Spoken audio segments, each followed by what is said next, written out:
أعوذ بالله من الشيطان الرجيم. بسم الله الرحمن الرحيم.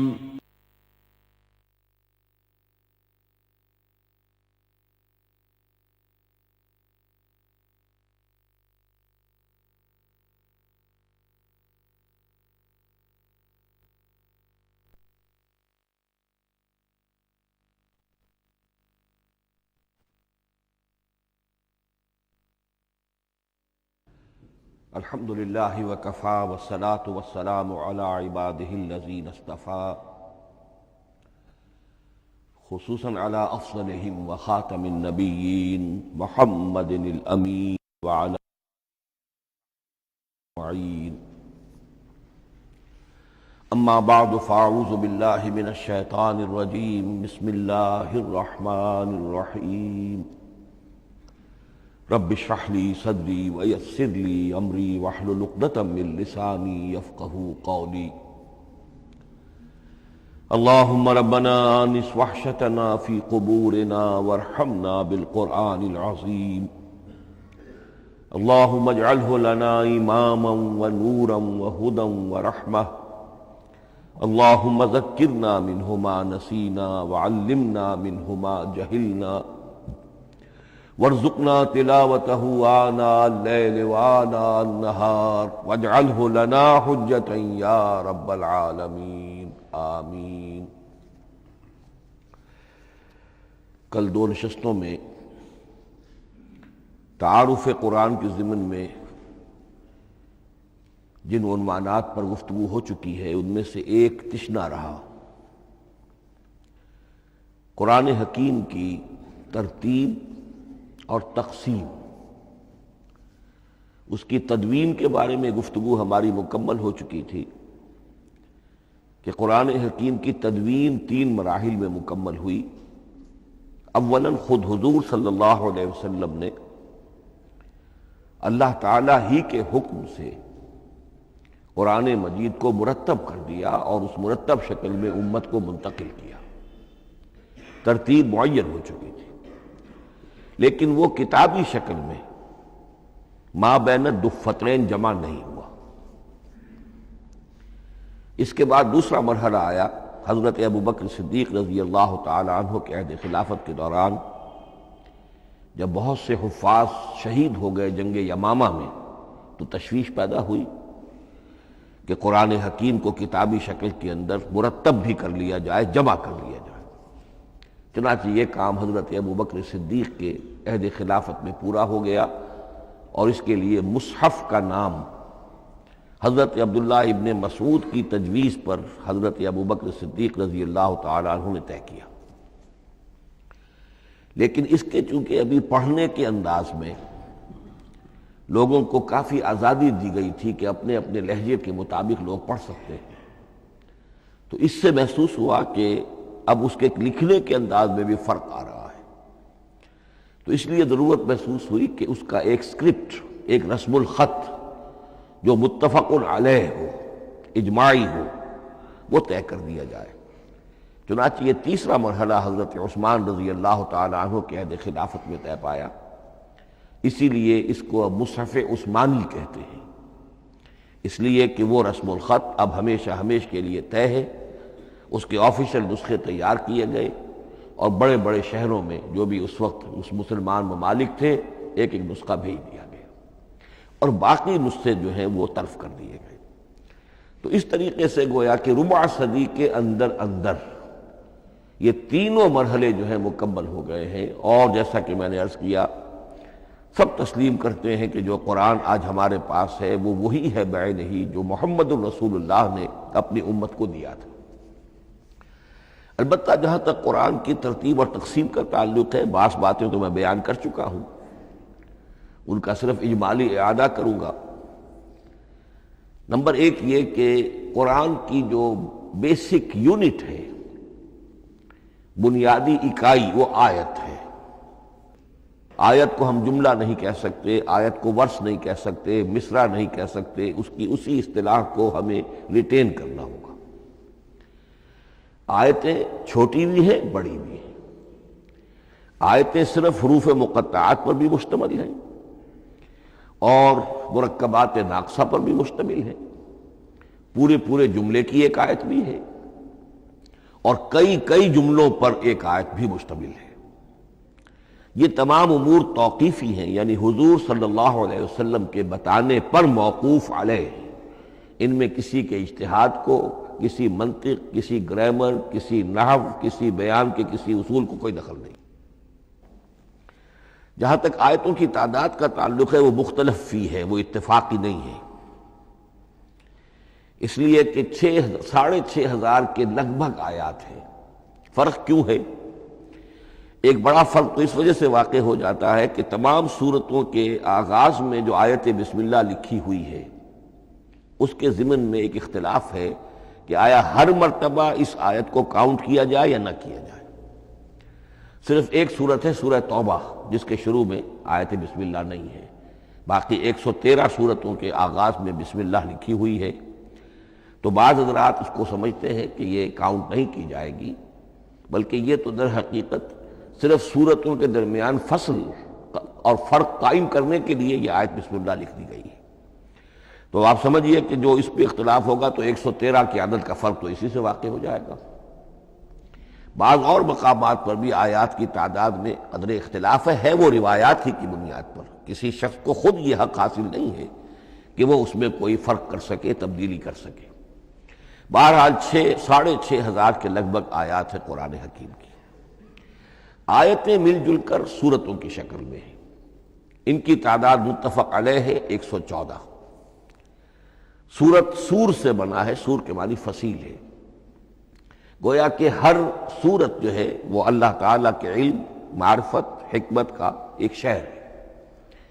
سورتوں میں آیات کے باہمی ربط کے حوالے سے اس کے معنی کے اندر اور اس کی حکمتوں کے اندر اضافہ ہوتا ہے، ربط آیات۔ اور جس طریقے سے کہ مختلف موتیوں کو پرو دیا جائے ایک دھاگے میں، اس سے ہار وجود میں آئے، جو ترتیب ہوگی موتیوں کی اس سے ان موتیوں کا حسن دوبالا ہو جائے گا۔ ایسے ہی معاملہ آیات قرآنیہ کا ہے کہ جو ایک سورت کے اندر ہے اور ہر سورت کا ایک مرکزی مضمون یا عمود ہوتا ہے اور تمام آیتیں اس سے منطلق اور اس سے منسلک ہوتی ہیں۔ ان سورتوں کے بعد جیسا کہ میں نے عرض کیا، دور صحابہ میں ہمیں صرف ایک اصطلاح اور ملتی ہے، حزب اور یا منزل۔ وہ اس سہولت کے لیے کہ اگر ایک ہفتے میں پورا قرآن ختم کرنا ہو، اس کی تلاوت مکمل کرنی ہو تو روزانہ ایک حزب پڑھ لیا جائے۔ یہ چونکہ دور صحابہ میں بھی مذکور ہے، لہذا اس میں ہم دیکھتے ہیں کہ حسن موجود ہے، یعنی یہ کہ نہ تو یہ قباحت ہے کہ سورتوں کو توڑا گیا ہو، بلکہ پوری صورتیں شامل ہیں۔ کوئی مصنوعی مساوات قائم کرنے کی کوشش نہیں ہے، کوئی حزب نسبتاً تھوڑا سا زیادہ بڑا ہے، کچھ تھوڑا سا چھوٹا ہے، لیکن تقریباً مساوی ہے۔ خام خواہ کی کوئی مصنوعی مساوات قائم کرنے کی کوشش نہیں ہے۔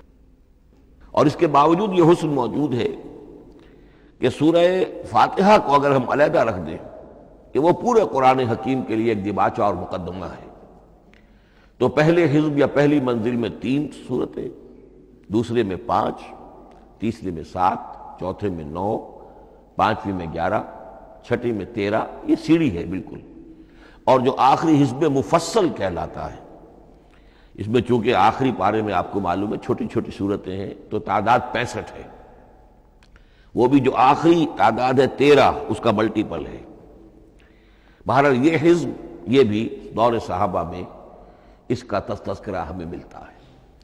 البتہ جو مزید تقسیم کی چیزیں ہمارے ہاں معروف ہیں وہ بعد کی چیزیں۔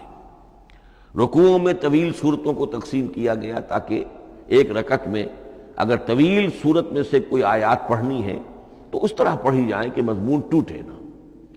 یہ حجاج ابن یوسف کے زمانے میں یہ کام ہوا ہے اور بڑے غور و فکر سے ہوا، اور واقعتاً محسوس ہوتا ہے کہ معنوی جو ربط اور تعلق ہے اس کو ملحوظ رکھا گیا ہے۔ لیکن جو دوسری تقسیم ہمارے ہاں معروف ہو گئی ہے وہ پاروں کی ہے۔ اول تو یہ معلوم نہیں کہ یہ تقسیم کب ہوئی، مجہول الزمان ہے یہ۔ نمبر 2 یہ کہ اس میں یہ زیادتی بھی نظر آتی ہے کہ سورتوں کی فصیلیں توڑ دی گئی ہیں۔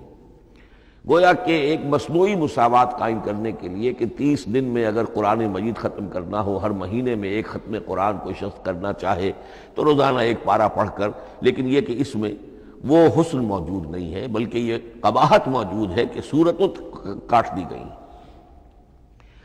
اس کے بعد اب جو بات مجھے عرض کرنی تھی وہ یہ ہے کہ زیادہ عرصہ نہیں گزرا کہ قرآن حکیم کی ترتیب اور تقسیم کے ضمن میں ایک اور حقیقت سامنے آئی ہے، اور یہ حقیقت یہ ہے کہ قرآن حکیم کی سورتوں کے گروپس ہیں۔ اب یہ چونکہ ایک بالکل ماضی قریب کا معاملہ ہے، اس سے پہلے یہ ذکر موجود نہیں تھا۔ اول تو یہ بات بھی مان لیجئے کہ قرآن مجید میں ترتیب اور نظم، اس کے بارے میں ہمارے اسلاف نے نہ کوئی زیادہ محنت کی اور نہ انہوں نے سمجھا کہ اس میں کوئی خاص ربط ہونا ضروری ہے، لیکن یہ کہ عہد حاضر میں مولانا حمید الدین فراہی رحمۃ اللہ علیہ ہندوستان میں ایک ایسے عالم پیدا ہوئے کہ جنہوں نے نظم قرآن کو اپنا خاص موضوع بنایا کہ یہ جو آیات باہم جوڑی گئی ہیں تو آخر کوئی حکمت ہے، سورتوں میں جو ربط قائم کیا گیا ہے یقیناً حکمت پر مبنی ہے، ورنہ سب سے سیدھی ترتیب تو جیسا کہ میں نے کل عرض کیا تھا یہ ہوتی ترتیب نزولی سے قرآن کو مرتب کر دیا جاتا۔ لیکن یہ کہ سورتیں آپ کو معلوم ہے طویل سورتوں میں ایسا بھی ہے کہ وہ ایک وقت میں نازل نہیں ہوئی بلکہ متعدد اوقات میں، اور سورہ بقرہ جو ہے وہ تقریباً 2 سال میں اس کی جو تنزیل ہے وہ مکمل ہوئی۔ تو پھر کچھ آیتوں کو جوڑنا، کس کو کہاں رکھنا ہے، کس کو کہاں رکھنا ہے، تو یہ حضور صلی اللہ علیہ وسلم نے خود کیا ہے، اللہ تعالیٰ کے حکم سے کیا ہے، تو یہ چیزیں حکمت سے خالی تو نہیں ہو سکتی۔ تو انہوں نے اس کو خاص اپنا موضوع بنایا اور ان کے سامنے بعض حقائق آئے ہیں، وہ حقائق ہیں جو اب میں آپ کے سامنے بیان کر رہا ہوں۔ اس میں ایک اشکال ہو سکتا ہے، اسے میں چاہتا ہوں کہ پہلے رفع کر دوں کہ یہ چیز اگر ہمارے اسلاف کے نظر میں نہیں آئی اور ان کی توجہ ادھر نہیں ہوئی تو یہ تو گویا کہ ایک بڑی مشکوک سی بات ہوگی۔ قرآن مجید کے علم کے ضمن میں گویا کہ متقدمین کے فہم پر ہمیں کچھ تان کرنا ہوگا، لیکن یہ بات درست نہیں ہے۔ قرآن مجید ایک ایسی کتاب ہے جس کے بارے میں خود حضور نے جو فرمایا لا تنقضی عجائبہ، اس قرآن کے عجائب کبھی ختم نہیں ہوں، ولا یخلق عن کثرت الرد، بار بار کے پڑھنے سے اس پر کوئی پرانا پن، کوئی بوسیدگی طاری نہیں ہوگی، ولا یشبع منہ العلماء، اور کبھی اہل علم اس سے سیری محسوس نہیں کریں گے۔ تو قرآن مجید لا تنقضی عجائبہ، جیسے جیسے دنیا آگے بڑھ رہی ہے، تمدن آگے بڑھ رہا ہے، علم انسانی جو ہے مادی فزیکل سائنسز کا علم آگے بڑھ رہا ہے، قرآنی حقائق اور مبرہن ہو رہے ہیں، اور واضح ہو رہے ہیں، اور نکھر رہے ہیں۔ بہت سی باتیں ہمارے اسلاف کے علم میں نہیں آ سکتی تھی، اس لیے کہ ابھی انسانی معلومات کا دائرہ بہت ہی محدود تھا۔ ذوالقرنین کون تھے؟ اب چونکہ تاریخ مفسرین کے علم میں نہیں تھی تو سکندر اعظم کو سمجھا گیا کہ ذوالقرنین ہے، حالانکہ سکندر کی شخصیت اور ذوالقرنین کی وہ شخصیت جو قرآن میں بیان ہوئی ہے دونوں میں کوئی مناسبت ہے ہی نہیں۔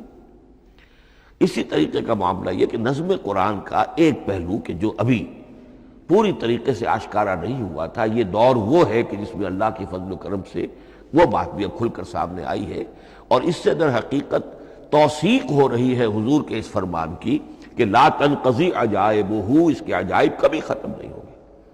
انسان محنت کرے گا، کوشش کرے گا، یہ ہیروں کی ایک ایسی کان ہے جس میں سے اور ہیرے نکلتے چلے جائیں گے۔ اس کے ضمن میں ایک بات تو میں نے آپ سے کل عرض کر دی تھی اور آج پھر بھی کہی ہے، سورتوں میں بھی ایک ربط ہے، آیات جو سورتوں کے اندر جوڑی گئی ہیں، پھر سورتیں اکثر و بیشتر جوڑوں کی شکل میں ہیں۔ اس کے کچھ مثالیں بھی کل میں نے آپ کو دی تھی۔ قرآن مجید کی ایک آیہ مبارکہ ہے وَمِن كُلِّ شَيْءٍ خَلَقْنَا زَوْجَيْنِ لَعَلَّكُمْ تَعْقِلُونَ یا لَعَلَّكُمْ تَذَكَّرُونَ، مجھے پوری طرح یاد نہیں ہے۔ ہم نے ہر شے کو جوڑوں کی شکل میں پیدا کیا، اگرچہ اس کو چونکہ قرآن مخلوق نہیں ہے ہم اس پر اس کا اطلاق نہیں کریں گے، لیکن من کل شیء خلقنا زوجین، اس میں اس قدر کیٹیگوریکل سٹیٹمنٹ ہے کہ معلوم ہوتا ہے کہ یہ اصول اتنا اللہ تعالیٰ کے ہاں اتنا پسندیدہ ہے کہ قرآن مجید کی صورتوں میں بھی یہ صورتوں کے بھی جوڑوں کی شکل میں ہونا یہ بہت ہی اظہر من الشمس ہے۔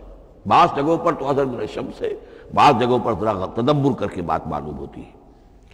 البتہ کہیں کہیں آپ کو نظر آئے گا کچھ منفرد صورتیں بھی ہیں، اور ان میں سے بعض یا جب دوران ترجمہ یہ چیزیں آئیں گی تو اب میں صرف اس وقت حوالہ دے سکوں گا، بڑی تیزی سے ہمیں چلنا ہوگا، اس وقت میں چاہتا ہوں کہ ذہن میں یہ حقائق بیٹھ جائیں۔ بعض جگہوں پر آپ دیکھیں گے تین تین صورتوں کے گروپ ہیں، ان میں سے دو کے مابین تو نسبت زوجیت کامل ہے، بلکہ یہ سمجھ لیجئے نسبت زوجیت کہتے کس کو ہے؟ دو چیزیں مل کر کسی مقصد کی تکمیل کریں، ان دونوں میں ایسی نسبت ہونی چاہیے ریسیپروکل کہ وہ ایک دوسرے کی تکمیل کے لیے اور کسی مقصد کے حصول کے لیے ان کے مابین ایک تعلق قائم ہو، یہ زوجیت ہے۔ اسی طریقے سے قرآن مجید میں جب صورتیں آتی ہیں جوڑوں کی شکل میں تو کسی مضمون کا ایک رخ وہ ایک صورت میں آ جائے گا، اس کا دوسرا رخ دوسری صورت میں آ جائے گا، اور دونوں مل کر جسے ہم کہتے ہیں تصویر کے دونوں رخ، وہ رخ مکمل ہو جائیں گے، بات پوری ہو جائے گی۔ البتہ بعض جگہوں پر ہے کہ تین تین صورتوں کے سب گروپس ہیں۔ میں اس معاملے میں گروپ کا لفظ ریٹین کر رہا ہوں، اس لیے کہ قدیم تو یہ تصور تھا نہیں، جدید اصطلاح ہے، تو اس میں چونکہ اب بہت سے الفاظ انگریزی زبان کے اب اردو میں آ گئے ہیں کہ اس کی جگہ کوئی اور بہت ہی کوئی کوشش کر کے لفظ لایا جائے تو وہ شاید زیادہ عام فہم نہیں ہوگا، یا عام فہم ہے۔ تو گروپس اور سب گروپس، چھوٹے گروپ بڑے گروپ، تو یہ چھوٹے گروپ جو ہے تین تین صورتوں کے، ان میں سے دو کے مابین تو نسبت زوجیت بتمام و کمال ہوگی، اور تیسرے کی حیثیت ضمیمے کی ہوگی۔ اس کی مثالیں بعد میں آئیں گی۔ البتہ یہ جو ضمیمے ہوتے ہیں خود ان کے، یا جو دوسری منفرد صورتیں ہیں، خود ان میں آپ کو فصل کے ساتھ نسبت زوجیت مل جائے گی۔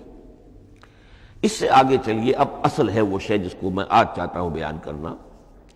قرآن حکیم کی صورتوں کی ایک گروپنگ اس اعتبار سے سامنے آئی، کچھ صورتیں مکی پھر مدنی، پھر مکی پھر مدنی، پھر مکی پھر مدنی، پھر مکی پھر مدنی۔ ایسا کیوں ہے؟ بڑی قابل غور بات ہے، اس میں کوئی حکمت ہے؟ اور عجیب بات یہ سامنے آئی، اس اعتبار سے بھی قرآن کے 7 گروپ بنتے ہیں،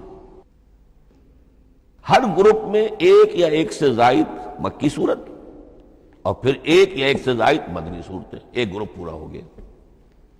دوسرے گروپ میں پھر ایک یا ایک سے زائد مکی صورت، پھر ایک یا ایک سے زائد مدنی صورتیں، وہ پھر گروپ مکمل ہو گیا۔ یہ گروپ بھی قرآن حکیم میں 7 ہیں۔ یہ گروپ جو ہے قرات کے لیے نہیں ہے، یہ گروپ جو ہے معنوی تقسیم ہے، غور و فکر کے اعتبار سے، کہ ہر گروپ کا ایک عمود ہے، ایک مرکزی مضمون ہے، اور جس طریقے سے صورتیں دو مل کر ایک مضمون کی تکمیل کرتی ہیں، اسی طرح ہر گروپ کی مکی اور مدنی صورتیں مل کر ایک بڑے مضمون کی تکمیل کرتی ہیں۔ اس طریقے سے گویا کہ یہ قرآن مجید میں 7 گروپ ہیں بڑے بڑے، جو کہ جس میں کہ صورتیں جو ہیں وہ جمع کی گئی ہیں۔ مثلا میں اب آپ کو اشارتاً بتا دوں، پہلے گروپ میں سورہ مکی جو ہے وہ صرف ایک ہے، سورہ فاتحہ، تعداد میں تو ایک ہے، وہ اپنے حجم کے اعتبار سے چھوٹی بھی ہے لیکن بہت بھاری صورت ہے۔ وَلَقَدْ آتَيْنَاكَ سَبْعًا مِنَ الْمَثَانِي وَالْقُرْآنَ الْعَظِيمِ، محض اس صورت کو بھی قرآن عظیم کہا گیا ہے۔ لیکن ایک صورت مکی سورہ فاتحہ، پھر 4 طویل ترین صورتیں مدنی، بقرہ، آل عمران، نساء، مائدہ۔ دوسرے گروپ میں 2 صورتیں مکی، 2 مدنی، الانعام، الاعراف مکیات، الانفال، التوبہ مدنیات۔ تیسرا گروپ چلتا ہے، 14 صورتیں مسلسل چلی جا رہی ہیں مکی، سورہ یونس سے، سورہ یونس، سورہ ہود، سورہ یوسف، سورہ رعد، سورہ ابراہیم، چلتے جائیے، سورہ حجر، سورہ نحل، سورہ بنی اسرائیل، سورہ کہف، سورہ مریم، سورہ طٰہٰ، سورہ انبیاء، سورہ حج اور سورہ مومنون، 14 صورتیں۔ اب آئی ایک مدنی صورت، سورہ نور۔ یہ تیسرا گروپ مکمل ہو گیا۔ چوتھے گروپ میں بھی یہی بات آپ کو نظر آئے گی۔ الفرقان سے سورہ سجدہ تک 8 صورتیں مکی ہیں، اور پھر ایک صورت آتی ہے سورۃ الاحزاب، وہ مدنی ہے۔ اب یہ جو ایک ایک صورتیں آئی ہیں، سورہ نور اور سورہ احزاب، ہر شخص کو اندازہ ہو جائے گا یہ آپس میں جوڑے کی شکل رکھتی ہیں، ان کے مضامین بہت ایک دوسرے سے مشابہ ہیں، بہت مشابہ ہیں۔ لیکن یہ کہ وہ اس طریقے کا جوڑا نہیں ہے کہ اسی گروپ میں ان کا جوڑا موجود ہو، اس کا جوڑا جو ہے وہ دوسرے گروپ میں ہے۔ پھر آئیے پانچواں گروپ ہے سورہ سبا سے احقاف تک، یہ 13 صورتیں مکی ہیں، اور پھر سورہ محمد صلی اللہ علیہ وسلم سے سورۃ الحجرات تک 3 صورتیں مدنی ہیں، یہ کل 16 صورتیں ہیں۔ چھٹے گروپ میں سورہ قاف سے سورہ واقعہ تک 7 صورتیں یہ مکی ہے، اور سورہ حدید سے سورہ طلاق تک 10 صورتیں مدنی ہیں، یہ 17 صورتیں ہیں۔ آخری جو ہے وہ سورۃ الملک سے سورۃ الاخلاص تک 46 صورتیں، اور سورہ معوذتین جو ہے یہ 2 ہے کہ جو مدنی ہے۔ بعض کا اس میں اختلاف ہے، وہ میں بعد میں عرض کروں گا، لیکن جو میری رائے ہے وہ میں آپ کے سامنے رکھ رہا ہوں۔ اس طریقے سے یہ 7 گروپ جو ہیں قرآن مجید میں سورتوں کے وجود میں آئے۔ ہر گروپ کا ایک مرکزی مضمون ہے۔ مثلا پہلے گروپ کا مرکزی مضمون شریعت ہے۔ سورہ فاتحہ میں اہدنا الصراط المستقیم، اے اللہ ہمیں سیدھا راہ دکھا، سیدھے راستے کی ہدایت بخش۔ اب وہ سیدھا راستہ کیا ہے؟ شریعت خداوندی، شریعت الہی، اور شریعت مکمل ہو جاتی ہے ان 4 صورتوں میں۔ شریعت محمدی کا جو بلو پرنٹ ہے، ابتدائی خاکہ جو ہے وہ آپ کو سورہ بقرہ میں ملے گا، اور اس کی جو تکمیلی صورتیں ہیں، تکمیلی احکام ہیں، وہ سورہ مائدہ۔ اس کے علاوہ اس گروپ میں جو زیادہ زور ہے وہ سابقہ امت مسلمہ سے گفت و شنید۔ سابقہ امت مسلمہ میں یہودی اور نصارہ دونوں شامل ہیں۔ اب ان پر جرح بھی ہے، ان پر تنقید بھی ہے، ان کو ملامت بھی ہے، ان کی قرارداد جرم ان کے خلاف جو ہے وہ بھی دی گئی ہے، اور پھر یہ کہ ان کو معزول کر کے اور نئی امت کو اس مقام پر نصب کرنے کا اعلان ہے، اور ان کو بڑی زوردار دعوت ہے کہ اب محمد پر ایمان لاؤ اور قرآن پر ایمان لاؤ صلی اللہ علیہ وسلم۔ یہ پہلا گروپ ہے۔ اسی طریقے سے ہر گروپ کا، اب یہ ساتھ ساتھ جب ہم چلیں گے تو میں تفصیل کے ساتھ بیان کرتا جاؤں گا کہ اس گروپ کا یہ مرکزی مضمون ہے، اور اس طور سے یہ صورتیں آپس میں ایک دوسرے کے ساتھ مربوط ہیں۔ ان گروپوں میں آپ نے دیکھا ہوگا کہ پہلے اور آخری گروپ ان کی ایک ریسیپروکل سی صورت ہے کہ پہلے گروپ میں مکی صورت صرف ایک چھوٹی سی، اور مدنی صورتیں 4-6 پارے سے زائد پر پھیلی ہوئی، جبکہ آخری گروپ میں سارے دونوں پارے جو ہے سورہ ملک سے شروع ہو کر مکی صورتوں پر مشتمل ہے، آخر میں آ کر چھوٹی چھوٹی صورتیں وہ مدنیات ہیں۔ یہ ایک دوسرے کے بالکل ریسیپروکل ہیں، کانورس۔ لیکن دوسرا گروپ ادھر سے اور دوسرا ادھر سے، یعنی چھٹا، یہ بڑے متوازن ہیں۔ 2 صورتیں مکی، 2 مدنی، اور ادھر 7 صورتیں مکی اور 10 مدنی، لیکن 7 صورتیں جو ہیں وہ 3 رکوعوں کی ہیں، ان میں سے ایک 4 رکوع کی بھی ہے، اور اکثر و بیشتر وہ جو دوسری ہے وہ 2 رکوعوں کی ہے، تقریباً متوازن بنتی ہے۔ تو درمیان میں جو ہے ان میں جو مدنی صورتوں کا حصہ بہت کم ہے، اکثر و بیشتر جو ہے وہ مکی صورتیں ہیں۔ ان مکی صورتوں کے اندر بھی جو 6 گروپ تقریباً بنتے ہیں، اس لیے کہ پہلی گروپ کے اندر تو مکی صورت صرف سورہ فاتحہ ہے، تو ان میں سے پہلے 2 گروپوں میں رسالت کا مضمون مرکزی مضمون ہے، درمیانی 2 گروپوں میں توحید کا مضمون مرکزی مضمون ہے، آخری 2 گروپوں میں انذار آخرت کا مضمون مرکزی مضمون ہے۔ آخری صورتیں آپ کو معلوم ہے سورہ قاف سے شروع ہو کر، تو پھر یہ انذار آخرت جو ہے ان سب کا مرکزی مضمون ہے۔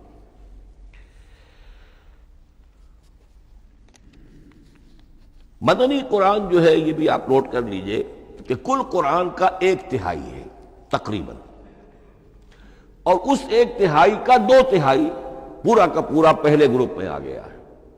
سورہ بقرہ، سورہ آل عمران، سورہ نساء، سورہ مائدہ۔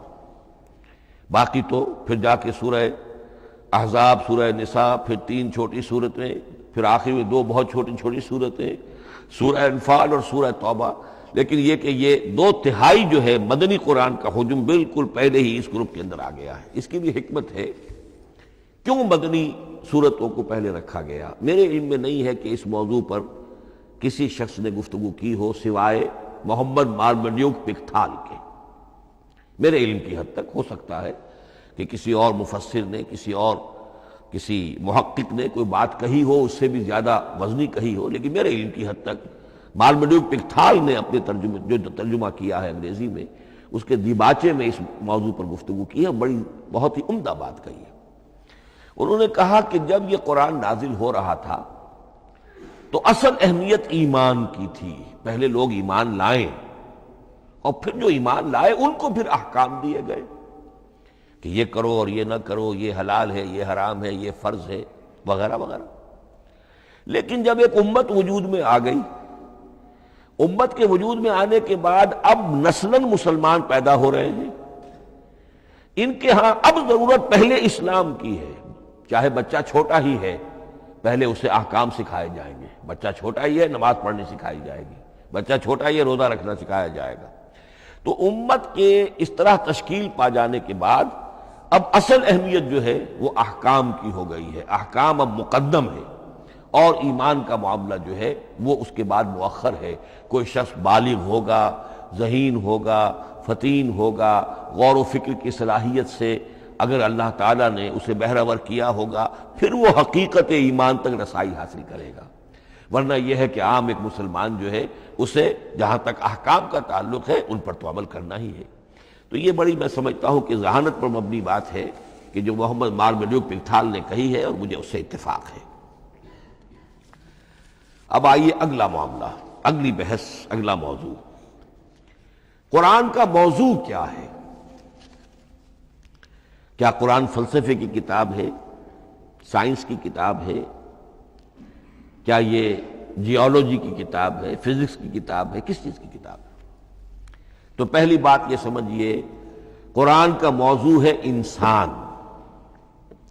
لیکن انسان کی اناٹمی نہیں، انسان کی فزیولوجی نہیں، انسان کی اینتھروپولوجی نہیں، کچھ نہیں، انسان کی ہدایت۔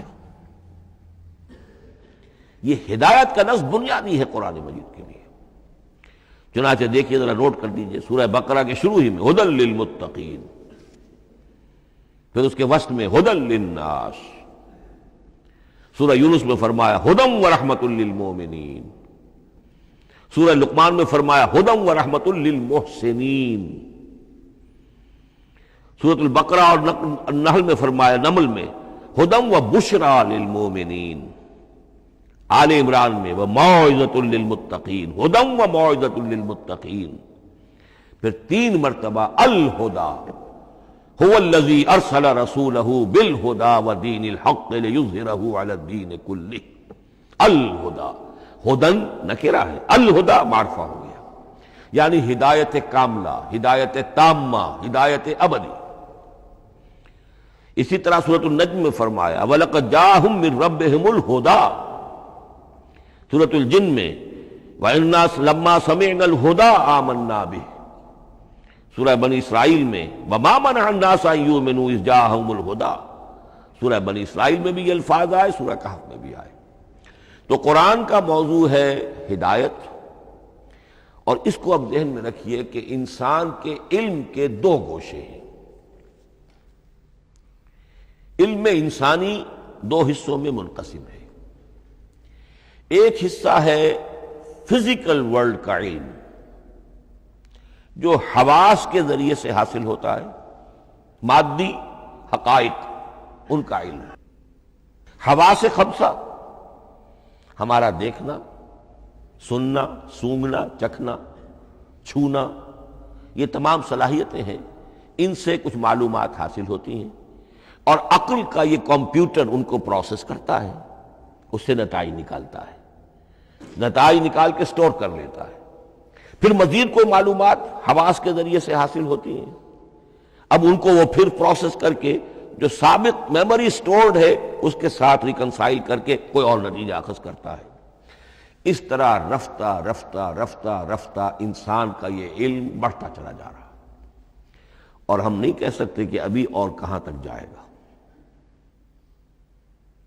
آج سے چند 100 سال پہلے بھی انسان تصور نہیں کر سکتا تھا کہ انسانی علم وہاں پہنچ جائے گا جہاں آج پہنچ چکا ہے۔ اس علم کا وحی سے کوئی تعلق نہیں، اس علم کا تعلق ہے علم اسماء سے، جو حضرت آدم میں ودیعت کر دیے گئے تھے بالکل شروع میں۔ سورہ بقرہ کا 4تھا رکوع جو ہے اس کے شروع میں ذکر ہے وَعَلَّمَ آدَمَ الْأَسْمَاءَ كُلَّهَا، اللہ نے آدم کو تمام نام سکھا دیے۔ اور اس کے آخر میں ذکر ہے جب آدم کو اور حوا کو حکم دیا گیا کہ اب زمین میں جا کر اور وہاں کا چارج سنبھالو، تو فرمایا وَإِمَّا يَأْتِيَنَّكُم مِّنِّي هُدًى فَمَن تَبِعَ هُدَايَ فَلَا خَوْفٌ عَلَيْهِمْ وَلَا هُمْ يَحْزَنُونَ۔ وہ علم ہدایت ہے، یہ دو چیزیں بالکل علیحدہ ہیں۔ علم اسماء در حقیقت یوں سمجھیے کہ جیسے آم کی گٹھلی میں پورا آم کا درخت ہوتا ہے، وہی تو گٹھلی ہے جو آپ زمین میں دباتے ہیں، پھر اگر پانی وہاں پڑتا ہے، زمین میں روئیدگی بھی ہے، وہ گٹھلی پھٹے گی، وہ جو اس میں سے دو پتے نکلیں گے، وہ پتے اوپر بڑھیں گے، درخت بنے گا۔ وہ پورا درخت جو ہے آم کی گٹھلی میں موجود تھا، صرف اسے پورا درخت بننے میں 2 سال 3 سال 4 سال لگیں گے، لیکن درخت موجود تھا، پوٹینشلی بالقوہ پورا درخت آم کی گٹھلی میں موجود تھا۔ ایکچولی بالفعل وہ آم کا درخت جو ہے کئی سال کے اندر وجود میں آیا۔ بعین ہی یہ معاملہ ہے، کل مادی حقائق کا کل علم حضرت آدم علیہ السلام کے وجود میں ودیعت کر دیا گیا پوٹینشلی۔ اب اس کی ایکسفولیشن ہو رہی ہے، وہ بڑھتا جا رہا ہے، برگ و بار لا رہا ہے۔ اور یہ علم جو ہے اس کا تعلق جیسا کہ میں نے عرض کیا آسمانی ہدایت سے نہیں ہے، اب یہ خود رو پودا ہے، بڑھتا چلا جا رہا ہے، اور کہاں تک پہنچے گا؟ علامہ اقبال نے صحیح تعبیر کی ہے، عروج آدم خاکی سے انجم سہمے جاتے ہیں کہ یہ ٹوٹا ہوا تارا مہ کامل نہ بن جائے۔ علامہ کی زندگی میں تو انسان نے چاند پر قدم نہیں رکھا تھا، لیکن یہ کہ اب تو چاند پر قدم رکھ کر انسان آ چکا۔ تو عروج آدم خاکی سے انجم سہمے جاتے ہیں کہ یہ ٹوٹا ہوا تارا مہ کامل نہ بن جائے۔ یہ ہے انسانی علم۔ اس انسانی علم کے ساتھ اگر وہ علم وہی علم ہدایت نہ ہو تو یہ علم جو ہے بجائے خیر کے شر بن جاتا ہے۔ آج وہ شیطانی قوت بن چکا ہے، وہ علم ہلاکت کا سامان بن چکا ہے، تباہی کا ذریعہ بن چکا ہے۔ لیکن اس کے ساتھ دوسری بات ضروری تھی جو کہ وحی کے ذریعے سے آنے والا علم تھا، فَإِمَّا يَأْتِيَنَّكُم مِّنِّي هُدًى فَمَن تَبِعَ هُدَايَ فَلَا خَوْفٌ عَلَيْهِمْ وَلَا هُمْ يَحْزَنُونَ۔ یہ علم الہدایت جو ہے یہ در حقیقت قرآن حکیم میں آ کر مکمل ہو گیا ہے۔ اس کے لیے بھی میں چاہتا ہوں کہ بات آپ سمجھ لیں، اس میں جو ارتقاء ہوا ہے، پہلی کتابیں نازل ہوئیں ان میں بھی ہدن تو تھی، کل بھی میں نے آپ کو آیت سنائی تھی سورہ مائدہ کی، انا انزلنا التوراۃ فیہا ھدی و نور، ہم نے تورات نازل کی تھی، اس میں ہدایت بھی تھی، نور بھی تھا۔ اسی رکوع میں 7واں رکوع ہے وہ سورہ مائدہ کا، انجیل کے بارے میں فیہ ھدی و نور، اس میں بھی ہدن بھی تھی، ہدایت بھی تھی، نور بھی تھا۔ لیکن یہ ہدایت اور یہ نور درجہ بدرجہ ترقی کر رہا ہے، یہاں تک کہ کامل ہوا ہے، قرآن میں آ کر الہدا بن گیا ہے۔ اب یہ ہدن نہیں، الہدا، کامل ہدایت نامہ۔ اس کی وجہ کیا ہے؟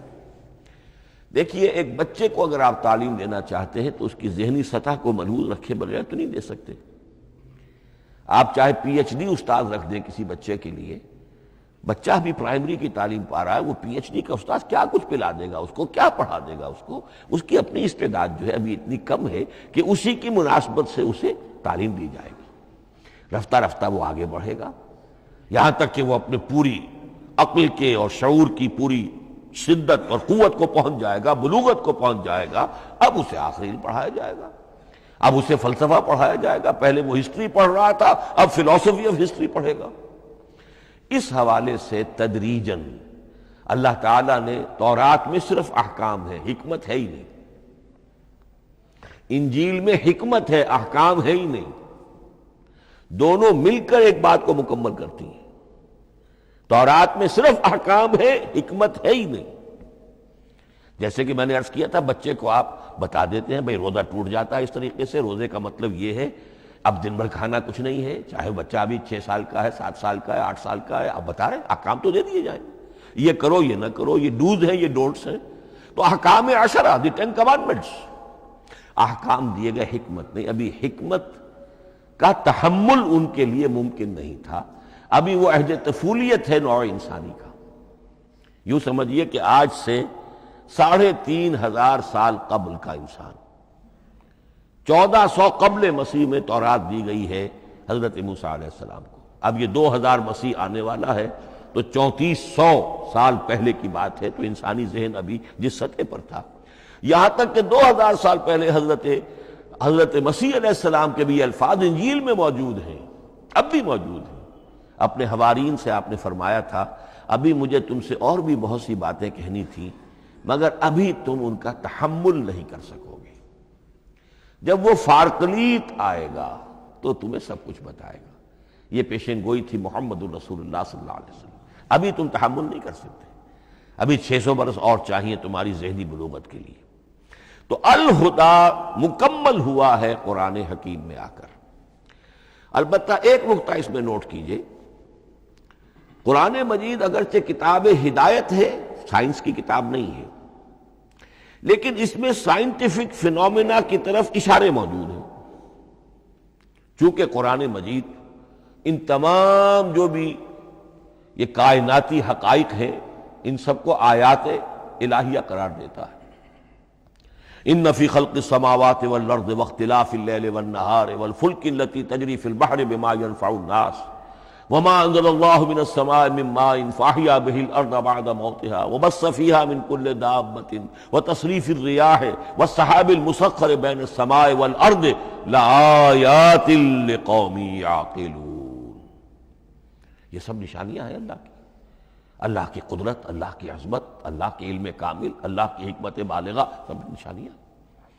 تو یہ جو فزیکل فینومینا ہے ان کی طرف قرآن ریفر کرتا ہے۔ بعض حقائق وہ ہے کہ جن کا تعلق اسٹرانومی سے ہے، کل فی فلک یسبحون، یہ تمام اجرام سماویہ جو ہیں یہ اپنے اپنے مدار میں تیر رہے ہیں، معلوم ہوا ہر شے حرکت میں ہے۔ انسان پر تو ایک دور ایسا گزرا ہے وہ یہ سمجھتا تھا زمین ساکن ہے اور سورج حرکت کر رہا ہے، پھر ایک دور آیا کہا نہیں نہیں، سورج ساکن ہے، زمین حرکت کرتی ہے، اس کے گرد چکر لگاتی ہے، اور آج ہمیں معلوم ہوا ہر شے حرکت میں ہے، ہر شے۔ سورج کا بھی اپنا ایک مدار ہے، اس میں وہ حرکت کر رہا ہے اپنے پورے کنبے کو لے کر، یہ پورا سولر سسٹم اس کا کنبہ ہے، اس پورے کنبے کو لے کر وہ بھی ایک مدار میں حرکت کر رہا ہے۔ تو معلوم ہوا کل فی فلک یسبحون۔ اب یہ کل کا لفظ جس طرح منقع ہو کر، جس طرح مبرہن ہو کر، جس شان کے ساتھ آج وہ عویدہ ہوا ہے، واضح ہوا ہے، آج سے پہلے انسان کو معلوم نہیں تھا۔ تو یہ جو فزیکل فینومینا ہے جن کی طرف قرآن مجید ریفر کرتا ہے، یہ اگرچہ قرآن کا اصل موضوع نہیں ہے، لیکن ایک بات جان لیجئے کہ قرآن مجید میں ان فزیکل فینومینا کے بارے میں جو بات کہی گئی ہے وہ غلط نہیں ہو سکتی، اور یہ وہ حقیقت ہے کہ جو اس دور میں آ کر اتنی واضح ہوئی ہے۔ آپ نے نام سنا ہوگا ڈاکٹر مورس بکائی کا، یہ فرانسیسی سرجن تھے، انہوں نے مطالعہ کیا، کمپیریٹیو اسٹڈی کی قرآن بائبل دونوں کی، بائبل سے مراد اولڈ ٹیسٹمنٹ نیو ٹیسٹمنٹ دونوں، اور وہ اس نتیجے پر پہنچا کہ پورے قرآن میں کوئی ایک لفظ ایسا نہیں ہے جسے ہماری ساری سائنسی انکشافات میں سے کسی نے غلط ثابت کیا، جبکہ تورات میں بے شمار چیزیں ایسی ہیں کہ سائنس انہیں غلط ثابت کر چکی ہے۔ The science, the Quran and the Bible. اب یہ بات بڑی اہم ہے، اس کو بڑی خوبصورت انداز میں ڈاکٹر رفیع الدین مرحوم نے کہا ہے کہ یہ کائنات اللہ کا فعل ہے، عمل ہے، اس کی تخلیق ہے، اس کی تدبیر ہے، اور قرآن اللہ کا قول ہے۔ قول و عمل میں تضاد ممکن نہیں، عام انسان کے قول و عمل میں تضاد ممکن نہیں، اللہ کے قول و فعل میں اور قول و عمل میں تضاد ہو سکتا ہے۔ ہاں یہ ہو سکتا ہے کہ ایک دور میں انسانوں نے بات سمجھی نہ ہو، ان کا ذہن وہاں تک پہنچا نہ ہو، ان کی معلومات کا دائرہ ابھی اس حد تک ہو کہ ان حقائق تک نہ پہنچا ہو، لیکن جیسے جیسے وقت آئے گا مزید حقائق منکشف ہوں گے اور یہ بات اور زیادہ سے زیادہ واضح سے واضح تر ہوتی چلی جائے گی کہ جو کچھ قرآن میں لکھا ہے وہی برحق ہے۔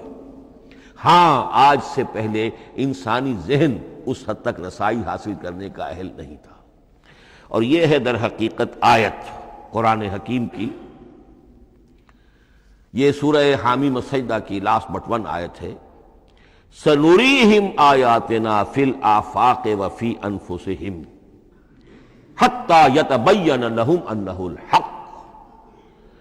ہم انہیں دکھاتے چلے جائیں گے اپنی نشانیاں، آفاق میں بھی انفس میں بھی۔ سَنُرِيهِمْ آیاتنا فی الآفاق وفی انفسہم حتی یتبین لہم، یہاں تک کہ یہ بات پوری طرح نکھر کر مبرہن ہو کر ان کے سامنے واضح ہو جائے گی انہ الحق، کہ قرآن حق ہے۔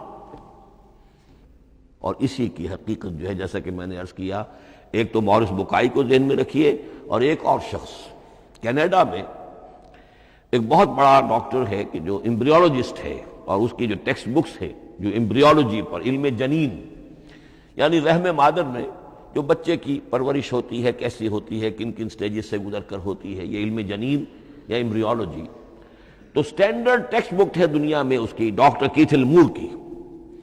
اور وہ حیران رہ گیا کہ میں نے جب قرآن کا مطالعہ کیا کہ آج سے 1400 برس قبل، جبکہ نہ مائکروسکوپ تھی، نہ ڈسیکشن ہوتا تھا ابھی ہیومن باڈی کا، یہ حقائق جو قرآن بیان کر رہا ہے، وَلَقَدْ خَلَقْنَا الْإِنسَانَ مِنْ صُلَالَةٍ مِّن مَّاءٍ مَّهِينٍ ثُمَّ جَعَلْنَاهُ نُطْفَةً فِي قَرَارٍ مَّكِينٍ ثُمَّ خَلَقْنَا النُّطْفَةَ عَلَقَةً فَخَلَقْنَا الْعَلَقَةَ مُضْغَةً فَخَلَقْنَا الْمُضْغَةَ عِظَامًا فَكَسَوْنَا الْعِظَامَ لَحْمًا۔ یہ کہاں سے معلوم ہوئے؟ اور واقعہ یہ ہے کہ اس سے زیادہ صحیح تعبیر ممکن نہیں۔ تو یہ حقائق ذہن میں رکھیے کہ اگرچہ قرآن مجید سائنس کی کتاب نہیں ہے، لیکن جن سائنسی حقائق یا جن سائنسی فینومینا کی طرف قرآن نے ریفر کیا ہے وہ یقیناً حق ہے، چاہے تاحال ہم ان کی حقانیت کو نہ سمجھ پائیں۔ مثلا آج بھی مجھے نہیں معلوم کہ قرآن جو 7 آسمان کہتا ہے تو 7 آسمان سے کیا مراد، مجھے نہیں معلوم، لیکن مجھے یقین ہے کہ ایک وقت آئے گا کہ انسان سمجھے گا کہ ٹھیک ٹھیک یہ الفاظ جو ہیں 7 آسمان، یہ منطبق ہوتے ہیں اس حقیقت پر جو آج ہمارے علم میں آئی ہے، پہلے نہیں آئی تھی۔ البتہ ایک اور نقطہ جو بہت اہم ہے عملی اعتبار سے، میں نے اسی لیے یہ ساری تمہید کی ہے کہ قرآن سائنس کی کتاب نہیں ہے، نہ سائنس کی ہے نہ ٹیکنالوجی کی ہے۔ اس حوالے سے ایک بڑا منطقی نتیجہ نکلتا ہے، اور وہ یہ ہے کہ اگر ہمارے اسلاف نے قرآن کی ان آیات کا کوئی خاص مفہوم معین کیا اپنے دور کی معلومات کی سطح پر، ہمارے لیے لازم نہیں ہے کہ ہم اس کی پیروی کریں۔ سائنسی فینومینا کو جو سائنسی ترقی ہو رہی ہے اس کے حوالے سے سمجھیں گے۔ یہاں تک کہ اب آخری بات عرض کر رہا ہوں، خود حضور کا فرمان بھی اس میں قطعی نہیں ہوگا۔ یہ بات بہت ثقیل اور گراں گزرے گی بہت سے لوگوں پر۔ سائنس اور ٹیکنالوجی میں اگر حضور کی کوئی حدیث بھی سامنے آ جائے تو اس کو بھی ہم کوئی دلیل قطعی نہیں سمجھیں گے۔ اس کی وجہ کیا ہے؟ ایک واقعہ بہت اہم ہوا حضور کی زندگی میں۔ حضور جب ہجرت فرما کر تشریف لائے مدینہ منورہ، تو آپ کو معلوم ہے کہ حضور کی پیدائش مکے کی، ساری زندگی آپ نے وہاں گزاری۔ وہ وادی غیر ذی زرع ہے، وہاں کوئی پیداوار، کوئی زراعت، کوئی کاشت ہوتی نہیں تھی، آپ کو کوئی تجربہ سرے سے نہیں تھا۔ ہاں تجارت کا تجربہ تھا، بھرپور تجارت کی تھی۔ یہاں آئے تو آپ نے دیکھا کھجوروں کے سلسلے میں انصار مدینہ تعبیر نخل، وہ اس کا ایک اصطلاح ہے۔ کھجور ایک ایسا پودا ہے جس کا ایک فیمیل فلاور ہوتا ہے اور ایک میل علیحدہ۔ اب میل فلاور اور فیمیل فلاور ان دونوں کو قریب لے آئیں تو اس سے اس بات کا زیادہ امکان ہو جاتا ہے فرٹیلائزیشن ہو اور پھل بنے اور زیادہ آپ کو پھل حاصل ہو، فصل زیادہ ہو۔ اگر وہ فاصلے پر رہیں گے تو ہو سکتا ہے کہ اس کا امکان کم ہو، تو وہ ان کو قریب جوڑ دیتے تھے۔ حضور نے دیکھا تو آپ نے فرمایا کہ آپ لوگ ایسا نہ کریں تو کیا ہے، یعنی نیچر جو ہے، nature can take care of it self. آخر فطرت ہے، فطرت نے یہ ساری چیزیں بنائی ہیں، آپ ایسا نہ کریں تو کیا ہے؟ صرف یہ کہا آپ نے روکا نہیں، لیکن ظاہر بات ہے صحابہ کرام کے لیے رضوان اللہ تعالی علیہ مجمعین حضور کا اتنا کہنا بھی گویا کہ حکم کے درمیان، انہوں نے اس سال وہ کام نہیں کیا، فصل کم ہو گئی۔ اب وہ ڈرتے ڈرتے جھجکتے جھجکتے حضور کی خدمت میں آئے۔ حضور آپ نے فرمایا تھا ہم نے وہ نہیں کیا، تعبیر نخل اس سال نہیں کی ہم نے، فصل کم ہوئی ہے۔ آپ نے فرمایا انتم اعلم بامور دنیاکم، اس کا ایک ایک لفظ یاد کر لیجئے، انتم اعلم بامور دنیاکم، اپنے یہ دنیاوی اور مادی معاملات میں تم زیادہ تجربے کار ہو، تم زیادہ حقائق سے واقف ہو۔ میں عالموں کا لفظی ترجمہ یہاں کرنا جو ہے اس کی جرت مجھے نہیں ہو رہی، تم زیادہ واقف ہو ان چیزوں سے، میں یہ چیزیں سکھانے نہیں آیا۔ آپ ٹیکنالوجی پڑھانے نہیں آئے تھے، آپ طب سکھانے نہیں آئے تھے، آپ کوئی اور سائنس پڑھانے نہیں آئے تھے، ورنہ تو ہم شکوہ کرتے کہ آپ نے ہمیں ایٹم بم بنانا کیوں نہیں سکھا دیا پہلے ہی۔ نہیں، یہ موضوع ہی نہیں ہے۔ قرآن کا موضوع معین ہونا چاہیے۔ قرآن کا موضوع انسان کی ہدایت، اس ہدایت کے لیے جس قدر اس کو ضرورت ہے علم کی کہ وہ جو یہ فزیکل فینومینا ہیں ان کے حوالے سے بھی ہدایت حاصل کرے، اس حد تک ان کا تذکرہ ہے۔ لیکن یہ یقین اور ایمان ہونا چاہیے کہ قرآن مجید کے الفاظ میں جو شے مضمر ہے وہ کبھی غلط ثابت نہیں ہوگی۔ یہ ہو سکتا ہے کہ قرآن کی کسی آیت کا کوئی مفہوم ہمارے اسلاف نے 1000 برس پہلے یا 600 برس پہلے سمجھا ہو اور وہ مفہوم غلط ثابت ہو جائے، وہ ایک علیحدہ بات ہوگی، لیکن قرآن مجید کا ٹیکسٹ جو ہے اس کے اندر کہیں ایسی بات نہیں آ سکتی۔ اب آئیے فہم قرآن کے اصول۔ ظاہر بات ہے کہ اس موضوع پر اصول تفسیر پر کوئی مجھے تفصیلی اس وقت گفتگو کرنے کا موقع تو نہیں ہے، البتہ یہ کہ 7 گنتی کر کے چیزیں نوٹ کر لیجئے کہ جس سے قرآن مجید کے فہم میں سہولت حاصل ہوگی۔ پہلی بات وہ جو کسی درجے میں پہلے بھی سامنے آ چکی ہے، قرآن کا اسلوب استدلال منطقی نہیں ہے، فطری ہے۔ ایک ہوتا ہے منطق کی گتھیوں سے اور منطق کے اصولوں سے اور منطق کی دلیلوں سے بات ثابت کی، یہ نہیں۔ قرآن فطرت انسانی کے مطابق بات کرتا ہے۔ ایک ان پڑھ شخص بھی قرآن کو اپنے سے دور یا اپنے آپ کو قرآن سے دور نہیں سمجھے گا، اگر ذرا سا وہ قرآن کو سمجھ سکتا بس۔ لیکن یہ ہے کہ قرآن مجید کا جو اسلوب ہے وہ ایک تو یہ کہ منطقی نہیں ہے، فطری ہے، یا اس میں اگر ایک لفظ کا اضافہ کیا جائے خطابی ہے۔ خطابی کیا ہوتا ہے؟ جو میں کل عرض کر چکا ہوں، خطبے کی ایک شان ہوتی ہے، وہ دلیل کے ساتھ ساتھ جذبات سے بھی اپیل کرتا ہے، اور اس میں آپ کو ایک اپنے باطن میں جھانکنے کی دعوت دی جاتی ہے۔ تم ذرا اپنے باطن میں جھانک کر دیکھو۔ بعض آیات ایسی ہیں، بڑی پیاری آیات ہیں، افی اللہ شک فاطر السماوات والارض، بس کیا اللہ کی ہستی میں بھی کوئی شک ہو سکتا ہے جو آسمان اور زمین کا پیدا کرنے والا ہے؟ غور کرو، سوچو۔ تو یہ صرف آپ کے دروں بینی، آپ کو اپنے اندر جھانکنے کی دعوت ہے۔ اسی طرح اَإِنَّكُمْ لَتَشْهَدُونَ أَنَّ مَعَ اللَّهِ آلِهَةً أُخْرَىٰ، کیا واقعتاً تم اس کی گواہی دیتے ہو کہ اللہ کے ساتھ کوئی اور بھی الہ ہے؟ یہ گویا کہ کسی کے آنکھوں میں آنکھیں ڈال کر پیئرسنگ آئیز کے ساتھ کسی سے سوال کرنا، کیا واقعی؟ اور اس میں در حقیقت کون سی ہے پس منظر میں؟ یہ بنائے ہوئے ڈھکوسلے ہیں، ان پر خود تمہارا دل مطمئن نہیں ہے۔ تم کہتے تو ہو یہ ہمارا عقیدہ ہے اور یہ ہماری بات ہے اور یہ ہمارا موروثی عقیدہ ہے، ھذا ما وجدنا علیہ آباءنا، ہم نے آباء، لیکن واقعتاً غور تو کرو، کیا واقعی تم گواہی دیتے ہو کہ اللہ کے سوا کوئی اور الہ بھی موجود ہے؟ اس کو آپ کہیں گے خطابی انداز۔ نمبر 2، قرآن حکیم میں 2 طرح کی آیات ہیں، محکمات اور متشابہات۔ یہ سورہ آل عمران کے شروع میں یہ بہت اہم مضمون جو ہے وہ آ گیا ہے۔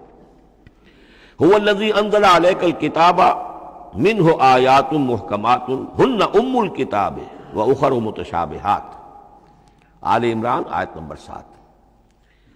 اب یہ جو متشابہات ہیں یہ کون سی ہیں اور محکمات ہیں وہ کون سی ہیں، اس کو ذہن میں رکھیے۔ نمبر 1 محکم قطعی، تمام جتنی بھی آیات احکام ہیں وہ محکم ہے، یہ کرو یہ نہ کرو، یہ جائز یہ حرام، آیات احکام محکم، اسی ایک مادے سے لفظ بنا ہے یہ محکم بھی اور احکام حکم۔ البتہ عالم غیب کی ساری خبریں متشابہات میں سے، عالم غیب ہو، عالم ارواح ہو، عالم برزخ ہو، عالم آخرت ہو، ان کے تمام حقائق یہ متشابہات میں سے، ان کو ہم حقیقتاً سمجھ نہیں سکتے، ہمارا تجربہ ہی نہیں، ہمارا کوئی مشاہدہ ہی نہیں۔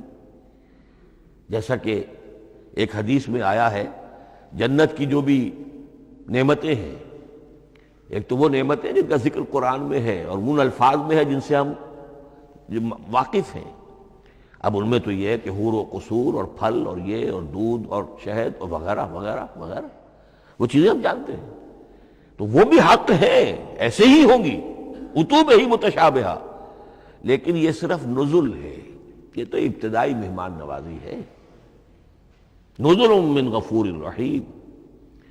جو اصل ضیافت ہونی ہے اہل جنت کی، اس کے بارے میں فرمایا وہ نعمتیں دینے ملیں گی، ما لا عین رات ولا اذن سمعت وما خطر علی قلب بشر، جو نہ کسی آنکھ نے کبھی دیکھی، نہ کسی کان نے کبھی سنی، نہ کسی انسان کے دل پر ان کا خیال تک وارد ہو، انہیں ہم کیا سمجھیں گے؟ تو عالم برزخ، عالم آخرہ، عالم غیب، عالم ارواح، ان کی تمام چیزوں کو ہم آیات متشابہات میں سے سمجھیں گے۔ البتہ یہ جو سائنٹیفک فینومینا والی باتیں ہیں مادی علوم کی، ان میں یہ ہے کہ متشابہ اور محکم ہونے کا معاملہ بدلتا چلا جا رہا ہے۔ جب تک وہ ہمارا سائنسی علم وہاں تک نہیں پہنچا تھا، وہ آیت ابھی متشابہ تھی، سمجھ میں نہیں آ رہی تھی، لیکن اب جب کہ وہ بات وہاں پہنچ گئی اور کھل گئی بات، اب معلوم ہوا کل فی فلک یسبحون، اب یہ آیت محکمات میں آ گئی، اب یہ وہ بات نہیں رہی کہ جس کا صحیح مفہوم سمجھنا ہمارے لیے مشکل ہو۔ تیسری بات، تفسیر اور تعویل میں کیا فرق ہے؟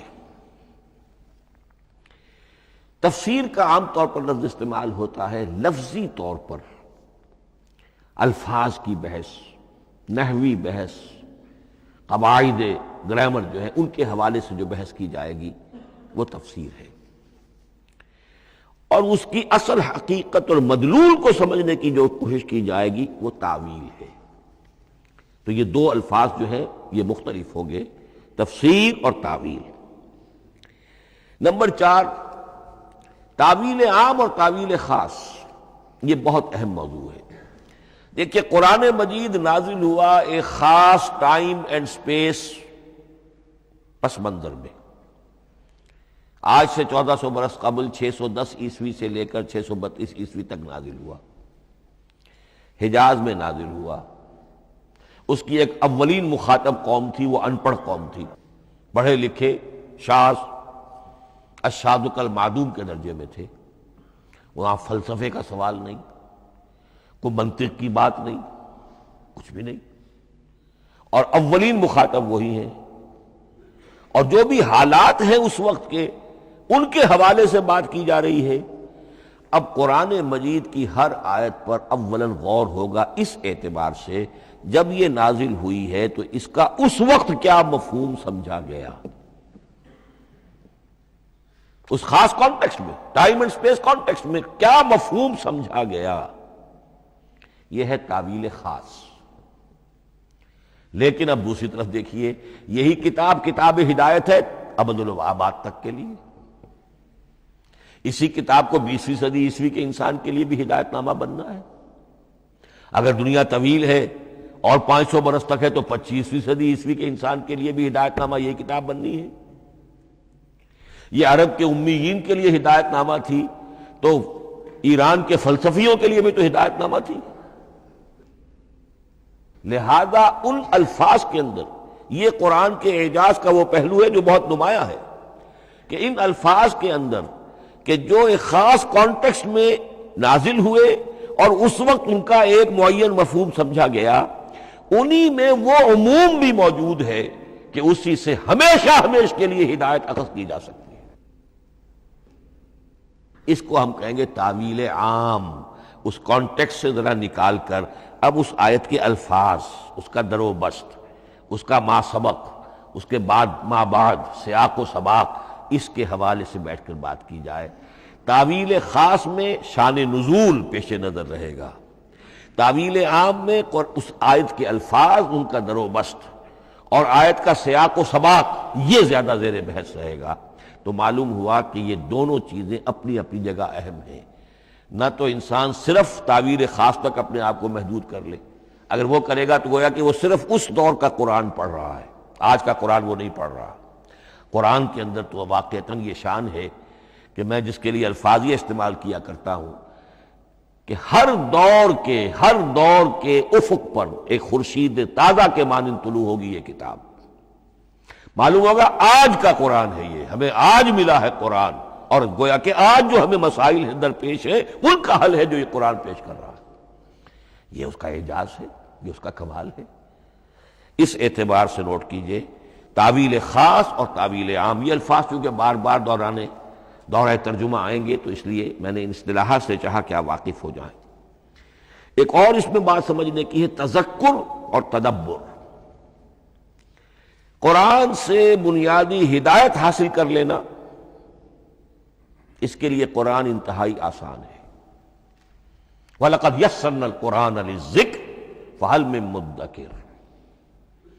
ذرا سی انسان کو عربی آتی ہو کہ براہ راست قرآن کا مفہوم آپ کے ذہن اور قلب پر نازل ہوتا چلا جائے، بس قرآن کا اصل جو پیغام ہے، جو اس کی اصل ہدایت ہے، اس کی تمثیل یوں سمجھیے کہ سمندر میں اگر کوئی آئل ٹینکر جو ہے ٹوٹ جائے تو میلوں جو آئل ہوتا ہے وہ سطح سمندر کے اوپر پھیل جاتا ہے، سطح پر رہے گا، نیچے تو جائے گا نہیں۔